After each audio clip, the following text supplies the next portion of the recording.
Welcome to Group Y Live. I'm Oli Russell-Cowan. I'm stoked to be joined by Nik Strong-Cvetich. Nik's passion and mission is to provide coastal communities with the tools they need to be effective critical surf ecosystems and coastal resources. During his tenure as CEO at Save the Waves Coalition, he has taken the organization from a 2-person operation to a team of 14, with projects protecting surf ecosystems in 15 countries. He was responsible for creating strategic partnerships with groups like Conservation International, as well as launching innovation conservation solutions like Save the Waves mobile app and climate insurance for surf communities. Before joining Save the Waves, Nik created professional training programs in conservation leadership, worked as a consultant in ecotourism development in coastal communities, and built innovative programs focusing on water resource issues in California's Central Coast. In addition to his role as CEO of Save the Waves, he is a professor at the Milbury Institute of International Studies, teaching environmental and non-profit management, and serves on the City of Santa Cruz Parks and Rec Commission. Most importantly, he's a dad to 2 wonderful but active young boys. Let's jump into it. Nik? Hey, Hi. yeah, it's stoked to be here. I didn't realize live. Otherwise, I would have, dolled myself up a little bit more here. I thought you could maybe edit my whole face out, but no, stoked to be here. It's great to chat. And we haven't caught up since Portugal, which was like a year plus ago. Yeah. So I'm just stoked to be chatting with you. And I think you did an awesome job as MC at that event, the Global Wave Conference. And and so I'm really pleased to be here.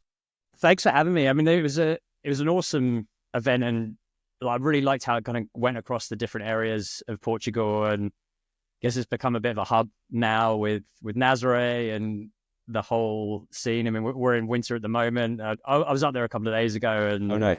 It's insane. I mean, everyone's kind of out practicing and just sort of getting ready for those massive days. And yeah, they were towing in, and it wasn't huge, but you could see Right. they're getting ready for when it is going to be big. So.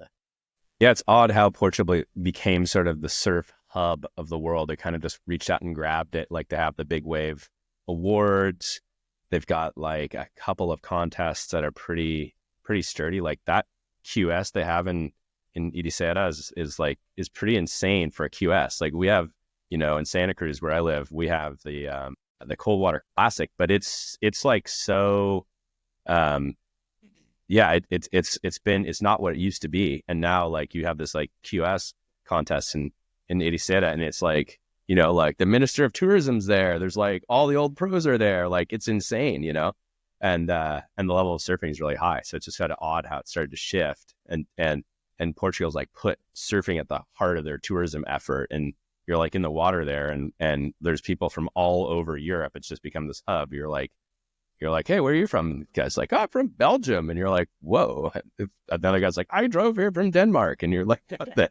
Wow. Like, it's really become this kind of global thing. And it's awesome, because I think it sort of meshes nicely with Portuguese culture and kind of the maritime stuff they have going on. So, but that's not why you brought me on, I don't think, right? But also, I mean, like the work, I mean, it's a World Surf Reserve, obviously, thanks to the work that you guys were doing. And what number was that? Was that sort of number 2, I think, actually. Okay. So the program started, and on Save the Waves, like World Surfing Reserve is probably our best known program, and it's grown quite a bit.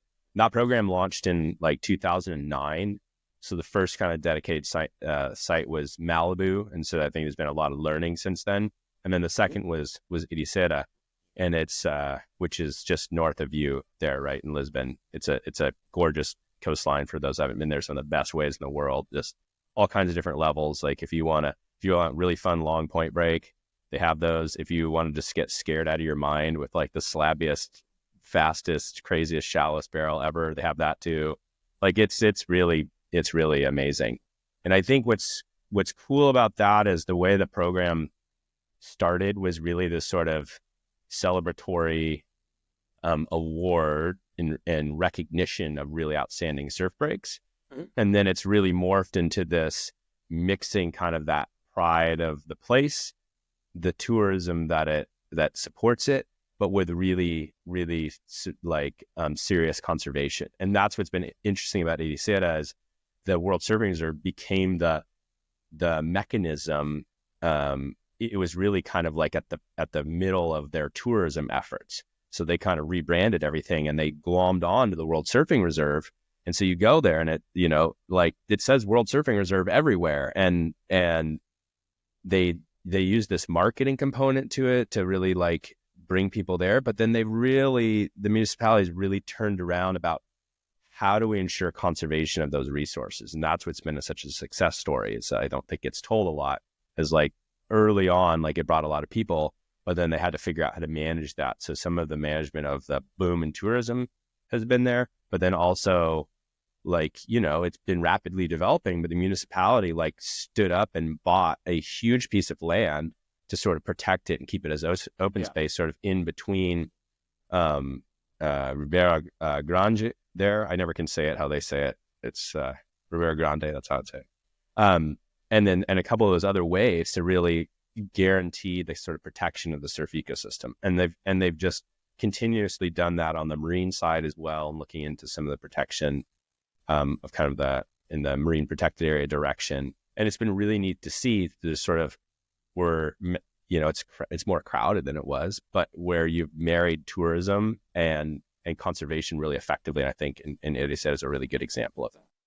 It's been amazing. I'd love to kind of dive back, if that's all right with you. Sure. I mean, so you kind of like growing up in Santa Cruz, right? That's sort of how it kicked off for you, or was that sort of that you? No, I actually grew up in Washington State. Okay. So, right. Like surfing was pretty funny for us. It still is kind of a funny, like I have lots of friends there. My brother lives there. My parents my mom lives there. So I go back and hang out, and there's surf there. But it's really a different, it's not just like drive up to the parking lot and it's right there and it's like friendly and awesome. It's really fickle. It's super cold. It's just sort of blustery, and it's kind of this wilderness experience. Like you like go to the coast. That's the thing. And even if you live on the coast, you're probably going to be going to some other part of the coast because it's sort of blown out or crazy. So I think the surfing for me was always a sort of wilderness activity. And I think that's why I kind of came up with, how it sort of set my orientation around Save the Waves. Like I've lived in Santa Cruz for probably like almost 20 years. So I've been here for a long time. I've been in the main Monterey Bay area for 20 years. So I've spent a lot of time surfing around here, but it still has that in Santa Cruz is like, you can go and be, at a river mouth down from all these amazing redwood forests and still have it pretty open. So I feel like that experience helped kind of captivate and get me launched into Save the Waves, with this concept of the surf ecosystem, which is sort of what causes the breaking wave. Those geophysical components also are really important for plants and animals and harbor a lot of biodiversity.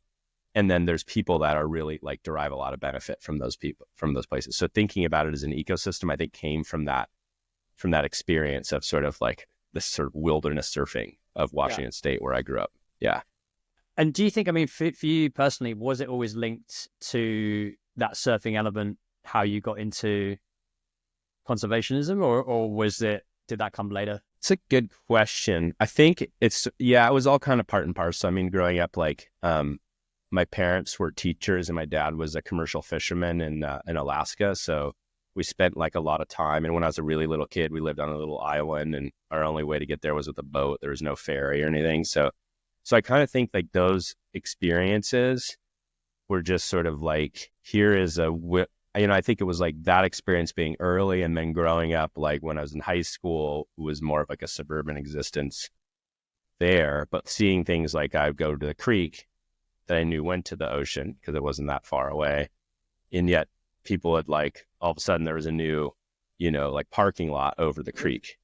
And it's like, holy you could put a parking lot on top of a creek? and it's just gone, And so it's kind of like those places, like I think it was just that kind of backdrop made me always want to get into conservation and always be sort of oriented around the water and the ocean. And for me, a big thing was kind of, we spend a lot of time, in the Northwest, there's a lot of rivers. And so it was just that the interesting point of kind of, to me, was that the rivers sort of connected the forest and the mountains to the ocean in a really cool way that I just think is super interesting. I still think it's super interesting. And for me, it was kind of like, because we'd be fishing for salmon and stuff, and salmon would have the whole life cycle of going out and coming back up. And then once I kind of started to figure out like, whoa, actually these river mouths in different places make surf breaks. Like that became really cool. Think about this whole giant area, like makes a surf break. And there's a couple places up there that like are interesting little points that are kind of at these river mouths and small creeks. So it's sort of all that stuff kind of comes together in an interesting way for me. And then I spent a lot of time in conservation, like as a surfer, understanding water quality and the need for ensuring water quality. That was one of the other careers I had before Save the Waves, was working at a nonprofit that did water quality work and watershed health. But that was, again, because I was a surfer and I knew like you can, I travel a lot at that point too. And I knew like I've surfed some pretty, gnarly water in other parts of the world. And I understand that like surfers are kind of the first line. They're the canaries in the coal mine to see like what's going on in the near shore environment, Yeah. And so like we're a really good sort of proxy and getting people to understand why it's important for the larger ecosystems, how it affects other things within the ocean, I think is really important. So for me, I think it was that the combination of those experiences sort of led me to Save the Waves, and having those sort of visceral travel experiences and then connecting it all back into sort of a childhood of like creeks and rivers and how that's all connected systems is sort of how I don't know how I came to it. Nice. And so you've been at Save the Waves 12 years, is that right? Yeah, it's kind of like amazing. I was like walking up the stairs in my house this morning being like, oh my God, it has been 12 years of prepping myself for this. And I'm like, where did those 12 years go? But there, it remains pretty fresh and interesting, I think, where we continue to kind of innovate and do new things. And I think just that creativity that has always been in the organization is kind of continues on. And I think that's what's really, really impactful for me. But yeah, it was 12 years ago, about right now in 2012, that I got the job offer. And I remember driving down to Baja kind of around the Thanksgiving time, around this time, and kind of like getting this job offer and being like, okay, I'm going to sit and think about it for a bit, and then driving down and actually one of the places that kind of helped me think about it was like San Miguel. I went down there, which is one of the places we worked for a long time, Save the Waves in northern Baja. I remember just surfing, and it was really good, and then sitting on this wall and looking. And then again, that's another example of those creeks and rivers that create really perfect point breaks. So that's another one that I really like down there. But just looking out at the sunset and the beautiful waves sort of breaking off the cobbles there, and being like, yeah, like this experience and this place and this ecosystem is worth protecting. And this job is the vehicle to go and do that. And so I kind of like right there, I was like, okay, it's on, and it was a really fun journey so far. We started like, there was 2 of us in the office at that point. So it was pretty slim, and but the organization had been around for a long time, and people knew it, and so we just kind of started to set plans in motion and grow slowly. So now we're about 15 people kind of that are in the team. Some people are, not everybody's necessarily full time in there, but it's grown like quite a bit. We've kind of averaged like growth of about 30% per year. And so we kind of continue to sort of tick up, which isn't like astronomical, like, hockey stick curve growth, which I think is good in some ways, but it's sustained kind of growth and impact. And the impact part is more important than the size of the organization, I think. So.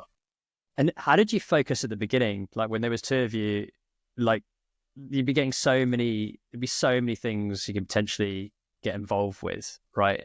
In terms of like looking at these like areas, not just the surfing spots, but just, kind of that whole kind of surf ecosystem around all these potential environments. And I should say that, I mean, there was 2 of us, but there became rapidly like 3 of us. Like we were set to hire another person. So with the 3 of us, I think, it was pretty, I think it was a really good experience in some ways, because like as a CEO, you have to manage a lot of different really disconnected processes and strategies. Mm-hmm. And I think what it enabled me to do was understand really fundamentally each one of those sectors.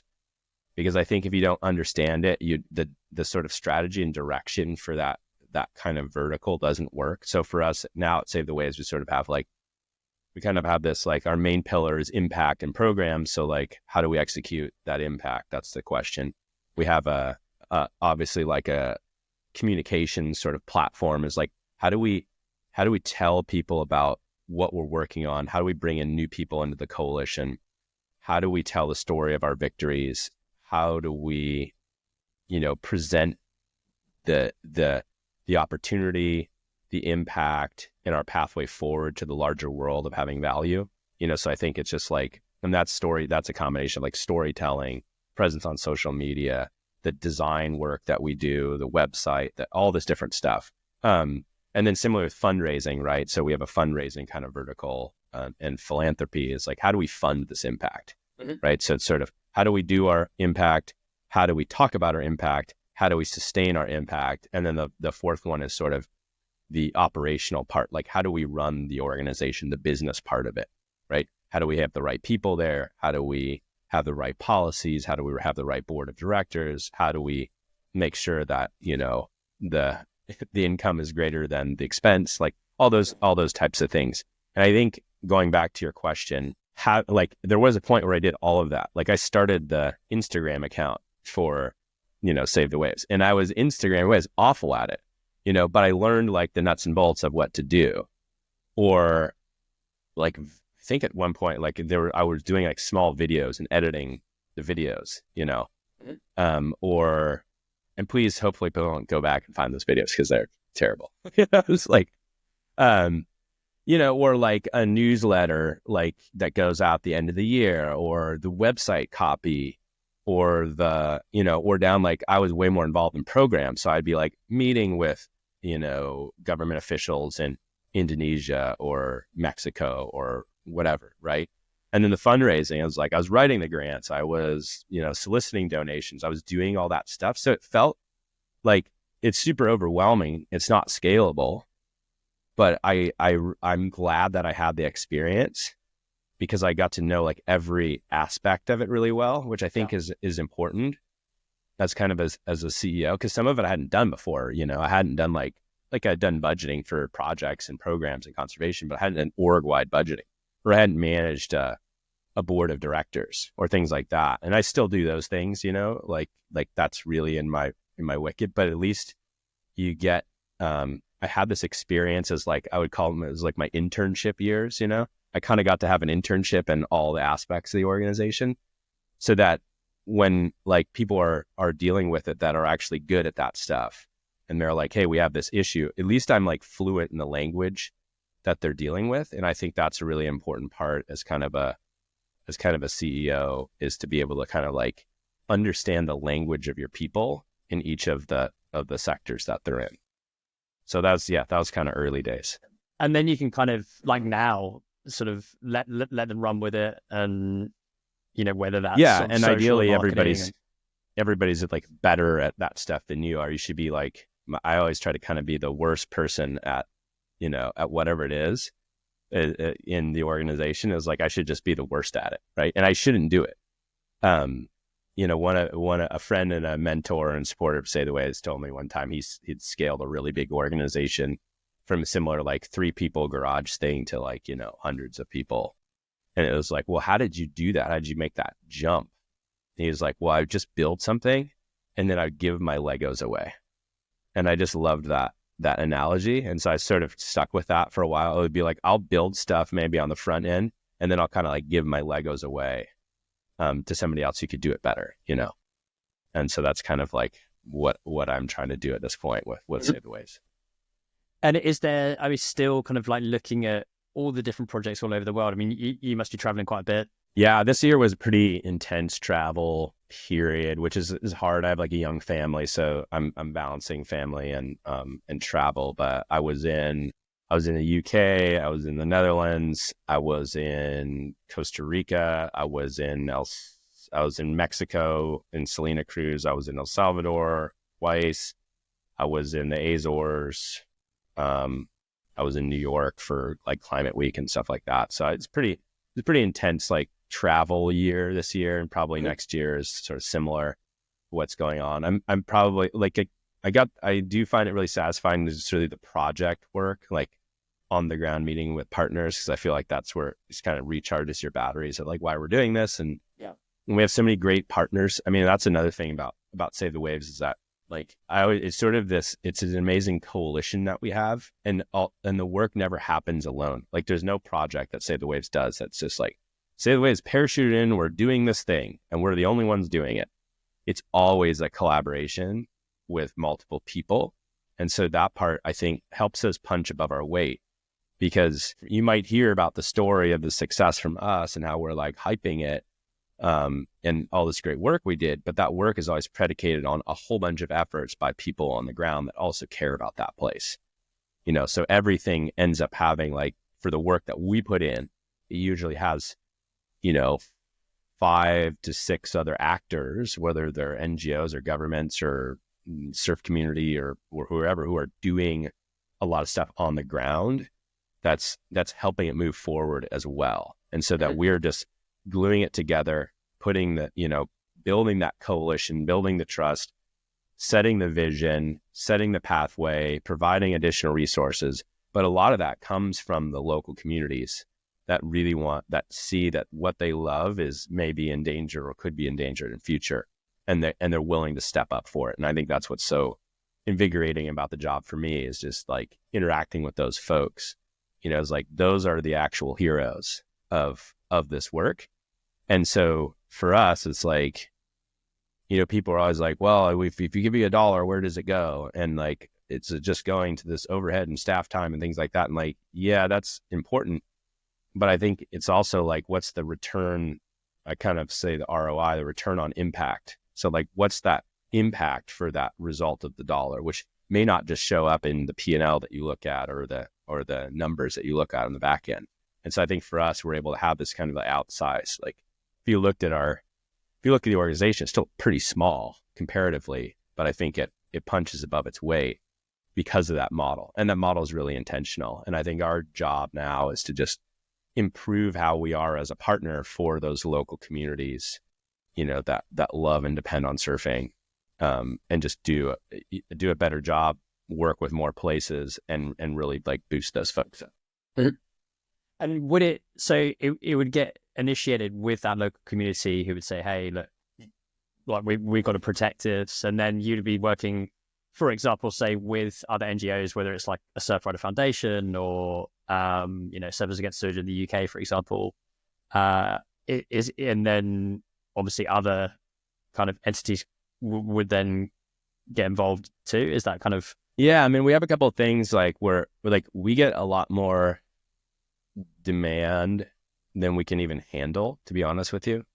And it's not necessarily like we collaborate with like Surfrider and Surfers Against Sewage, but honestly, like it's more like the smaller groups that are in a place that are like, hey, we'd really love some help here. And so like I'll just give you an example, a couple of examples is like, we have sort of there's a couple different ways to sort of get in touch with us. But one of the ways is sort of the traditional thing we've always done, which is like, help, my wave is going to be destroyed. We need help on this campaign. And so people reach out to us because they want to elevate it or whatever. So you've probably seen the things that are happening with Uluwatu in Bali, which has been pretty sad because that's a place I love and I've spent, time. And they're trying to build, what is it, like a motorway, right? Across, or like a highway almost on the cliff top. Like I've just seen some of the videos on it, and yeah. It's just like looks at it's horrendous. It's a ridiculous project. They have, which I think the premise is not ridiculous, which is like they have this, around the corner from Uluwatu, there's a really famous Hindu temple in Bali. It's one of the biggest, most famous. It's perched on the cliffside. And so what they wanted to do, they were worried that there's these cracks that have been there for probably decades now that were going to continuously erode underneath the temple. So they wanted to fix it, which is totally, I get that. Like that's it's a religious site. It's super important. Like safeguard it, please. But what their plan was to dig through the cliff. So they dug out about 100 feet of cliff to snake this road down to the base to then build the seawall around it. And the seawall is going to destroy a couple of the waves there, probably not the main spots, but the construction of the road is gnarly because it's like they're just throwing limestone like into the ocean, So this whole thing is like, it's like a tunnel that goes down. They carved through the cliff to go down to the base of the cliff. And they did it without an environmental impact review and all this other stuff. And I'm just kind of a long winding story to get to your question, which I haven't forgot about, but I will get back to it. Anyway, so they built this whole thing out, and then most recently they had this giant rainstorm, and the entire cliff face it carved out washed away. So they basically just created this huge nightmare. And I think what's powerful about Save the Waves is that like the local community is very afraid to go against the government and the religious authorities and the money behind it, which is probably has some other intentions than just the shoring up the temple. We'll see what happens. And so having Save the Waves as sort of an outside voice, like help the local people, like kind of put up a fight that otherwise they would feel very intimidated to be able to do. So we get these types of requests to come and support, support those folks. And they were like, it's really helpful to have an outside group be able to say these things, because if we say them, we'll be in real trouble. And so that led to kind of empowering local folks to kind of give us the information, use the platform, come up with the campaign, have a call to action, put up the signatures, and that resulted in like the federal government is investigating the lack of an impact statement, the lack of like the planning the way it should have been. And so that's a huge deal because it opened up like an actual investigation. Did it stop the destruction of the cliff? No. But I think it does empower those local folks, and it gives us a reason why this work is actually important, because beyond just destroying a couple of waves, which they were going to do, it's degrading the reef, which is a really healthy reef. It's a dugong habitat, which is, again, like a holy creature in Balinese Hinduism. Is like, there's these things that don't mesh for even what local people want to see. Yeah. And I think just giving the voice to local people to say, like, we have a stake in what we want this coastline to look like is really important. So to your question, people come through that channel to kind of say, they like report a wave and say, okay, it's, like this is happening. And that leads us to then work in collaboration on the campaign. We also have the World Surfing Reserves, which opens up each year we have an open application for the next one. We've been selecting one per year. We get really fantastic folks. We usually get 4 to 5 places per year. We select the one that's most likely to be successful. Sometimes it takes multiple times to apply, but it gives us this really great pipeline of kind of places to work. And then from those 2 programs, we also see that there's demand for more conservation. Like the thing that's happening in one place also might be happening in other places. So we start to kind of like network out, and that has become our surf protected areas and our stewardship projects. And so really we're kind of picking these regions that we know have really good surf and high biodiversity, and where surfing is like a big part of the economy. We tend to focus on those, and then these kind of demands from the community come to us. So like we're largely always invited to where we work, and so we collaborate, with the local community, with the surfers, or with other NGOs. Like our last World Surfing Reserve application was in El Salvador, and we had 3 great NGOs on the ground that really wanted to become a World Surfing Reserve.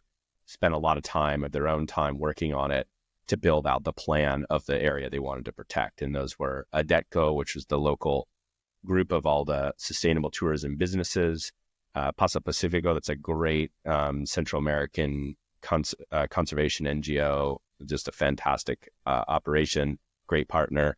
And then the Sociedad Salvaje Salvadoreña, which is like a local kind of wildlife and conservation group. So they all came to us. So again, for every hour we put in, we have 3 hours of those local folks that put in their own time, money, connections, network. So I think that's kind of like the strength of the coalition approach that we have, is that we do this with those partners each time. And then it's kind of getting people on board, like in the case of sort of WSL, like World Surf League, having the competition in El Salvador then helps that, like, to push the Yeah, press and they through were and really everything. supportive at sort of the storytelling and that part. You know, we bring the coalition approach, we bring the platform to plan out how to tackle the threats in that area. We bring the media. So it's like we had great coverage and stories with Surfline, WSL, Surfer, Inertia, like all those sort of platforms came out. And then you can see like it matters because then you get like the Salvadoran president like putting out on Instagram the Surfline story, which then, you know, it just reinforces that circle of like, this is really important. It's got buy-in, like, and it just kind of lights a fire under the local folks to be like, okay, we're like acknowledged and our work is really being championed. So, And especially for like some of the economy for these towns, which may be smaller, and they start off, whether it's a Puerto Escondido or whether it's, you know, like looking at Punta Mango, like any of these places, Uluwatu, Bali. I mean, people going there, you know, yeah, just that whole sort of it becomes bigger than just riding waves. And no, I think for us, like those places are super dependent on surfing, you know, for the good and the bad, I would say. Yeah. But like, yeah, we did a study at Uluwatu, which I'm sure that those government authorities had not seen, because it was kind of older, but like 13 years ago, it was valued at like, you know, like $35 million annually that it brought into the economy. We're just talking about one spot, you know, and like, that's a lot of money that you're not gonna, like, why would you mess with that? And I'm guessing that it's been long enough that they've forgotten that existed and didn't have the numbers. But like, we pull those numbers back out and remind everybody, like, this is actually a big part of the economy you probably don't want to ruin, you know? And the same thing, like in El Salvador, we're working on a similar project, and, you know, Surfonomics has been at the core of what we do just to kind of paint the picture of people. Cause, you know, a lot of times it's like, oh, you're going to make this little surf reserve with, you know, like the surf community is like a bunch of hippies, like, you know, it's not really part of the economy. It's not really that important. But when you start to show these numbers, you're not just talking about how epic the barrels are, or like, you know, how sick the waves are. You're talking about, okay, you're talking about somebody's livelihood, white, isn't it? Yeah. You're like, here's the numbers. This is somebody's jobs, you know, like we know in El Salvador, like, and it's something we've started to like building on that approach to really show, to go beyond just the numbers, but actually with strategies. So like and like I was saying, in El Salvador, like that area, you know, like more than, you know, probably 80% of the economy is dependent on surfing in some way, shape, or form. We talked to the fishermen, and we're like, well, how much generally of your catch daily do you sell to the surfers, or the surfers are, you know, like 50%. So you're talking about 50% of your market is surf for a small scale fisherman. So part of that, you know, part of our next like iteration of that is, and this is where I also like our org, because we're kind of like creative and new thinking, is like, so if we have a place like El Salvador where we are working on this, and 80% of the community is dependent on the surf economy, what happens if the wave gets ruined by something? Like all of a sudden, are you going to take an 80% cut, you know, or are people going to be out, you know, when things don't pan out? So we started to think, and this actually came up like our friends in Barra de la Cruz and in Salina Cruz. This actually happened. This is where it kind of started. The idea, it was like probably about 6 years ago. The river diverted itself, had massive flooding, and it didn't go out along the point. It went out like 3 kilometers south of the point. And so the sandbar was like, all that sand was drifting off, didn't hit the point, and the wave didn't break for like 2-3 years. People just stopped coming. Like they lost like 50% of their income. So we started thinking about that in the other places we work, and El Salvador was a perfect place where that could happen as well. All those Punta Mango and Las Flores are all really dependent on these small watersheds. So we said, well, what if we could insure the surf break and the surf community against these sort of climate threats? So that's what we've also been doing on top of the World Surfing Reserve there, is coming up with the world's first insurance product for a surf break. So if something happens, it floods, the sandbars are gone, gets destroyed, that fisherman and those other people, the photographers, the surf guides, everybody that's dependent, the ding repair people, everybody's dependent on that surf economy, aren't just out in the cold. And so we're developing this and trying to figure out how it's going to work. But it's been pretty exciting. I would never have thought I'd hear myself saying like one of the most exciting things we're doing is working on insurance. But here we are. So is that one of the biggest projects for next year then? Is that something that you guys? Yeah, it's something we're piloting. We've been working on it last year. We're piloting there in along with the World Surfing Reserve there. We kind of put them together to work with similar set of partners. But that's kind of a pilot project that we're doing that then it builds on all the economic work we've done in the past to kind of ramp up a little bit more. And what else is there? Yeah, any other kind of big, exciting projects, would you say? Yeah, I mean, there's a lot everything of going on that's like... There's a lot of exciting stuff that's happening. I mean, like I said, we're taking a more kind of regional approach. So we'll select the next World Surfing Reserve, which I'm not allowed to say where that's going to be yet. That will be a big announcement. We're concentrating in Mexico.